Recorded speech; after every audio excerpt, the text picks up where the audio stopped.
আসসালামু আলাইকুম।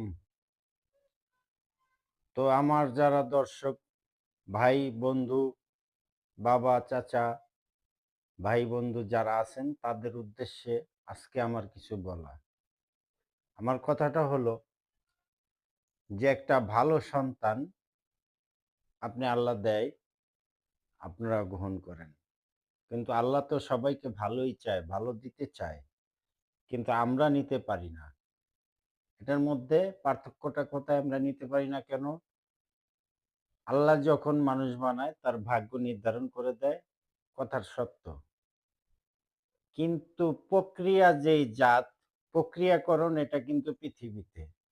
যেমন আপনি যখন একটা বাবা একটা মায়ের সঙ্গে মিলনে যায়, তখন বাবা যদি ইহদিনাস সিরাতাল মুস্তাকিমের পথে থাকে, মা যদি গায়রিল মাগদুবি আলাইহিম এই রাস্তায় থাকে, তাইলে তার যে মিলনের সময় যে সন্তানটা আল্লাহ দেয়, সেটা কিন্তু এই গায়রিল মাগদুবে আলাইহিম এই পথেই তৈরি হয়, সৃষ্টি হয় এবং ইহদিনাস সিরাতাল মুস্তাকিম এই রাস্তায় চলে।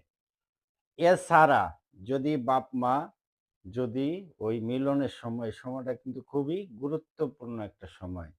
শয়তান এই সময় বেশি ধোঁকা দেয়।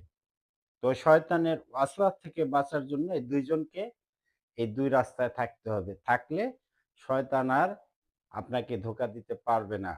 আল্লাহ যদি চায় আপনার উপরে দয়া করে আপনার ঘরে একটা সুসন্তান আল্লাহ দিবে, এটাই সত্য।